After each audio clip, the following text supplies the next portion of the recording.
आज नागरकटा सियोन चर्च भगतपुर चादर लेन में एक ठो प्री क्रिसमस कार्यक्रम का आयोजन करल जाए रे।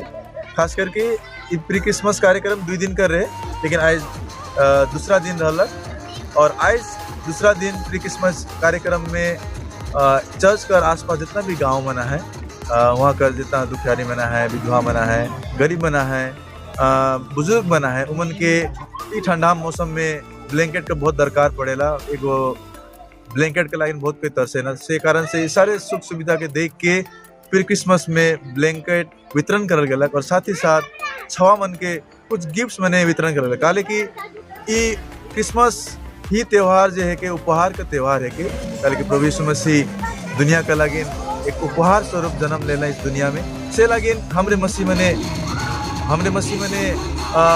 जितना भी दुखियारी गरीब बना है, बुजुर्ग बना है, से मन के बोला है कि हमने मैंने कुछ उपहार दिली ब्लैंकेट का नाम से और छवा मन के कुछ पेंसिल वगैरह मिटाना ये सब देवल गलत।